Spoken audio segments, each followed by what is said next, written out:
My name is Jimmy Manniello, and this is my Felucia build I built from Revenge of the Sith.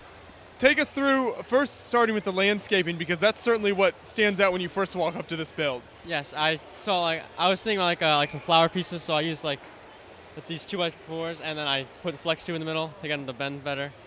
And I thought like it was like bright and colorful, so I bought a bunch of like these flower pieces, and then and then this is like a tooth, and it's like it's more color, more color to it. So yeah, you're able to use the flex tubing in the middle of some of those flowers to give that kind of natural bent look. Yeah. And all those other smaller flowers as well. And then what vehicles do we have here? We got the ATTE, that's Dave's Customs on Instagram. And then we have Mr. Idler's ATOT on Flickr. And then I custom built the swamp speeders.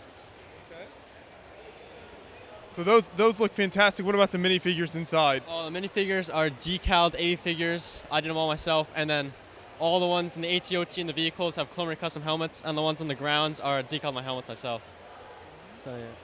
So as you were planning this build out, how did you decide kind of what scale and what size to go with? I just like got bigger as it went. I was like, I started with a gray base plate, and I was like, I just made another. I added a green base plate to the side, and I made it longer over time. So we got a little bit of carnage in the corner as well. What's that over there? That's a Hellfire Droid. I just decided I didn't want to put more of the flower piece, so I just put that there instead. I didn't want to order more, so. You're like, enough with the beautiful colors. We need some fire. Yeah.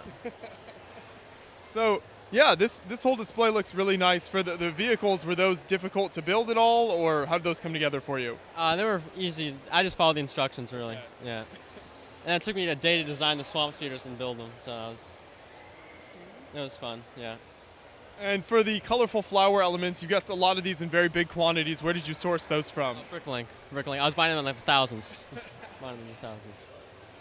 As much as you could get your hands on. Yeah.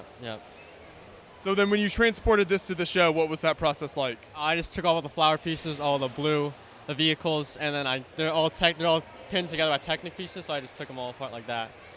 So yeah, it was simple to do that like that. So. And this is very different than a lot of the Star Wars builds we cover in terms of the color and kind of the landscaping. So what led you to this scene versus some of the other kind of more famous Star Wars scenes? I was thinking about doing Magneto first, and then I started working on the bridge, and I was like, I didn't want to do it no more.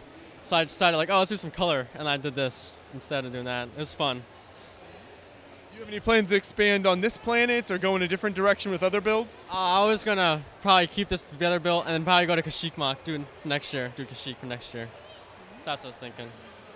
Well, good work. Thank you for bringing it out to the show here. It definitely adds some very much needed color to the gray Star Wars section, so good work. Thank you.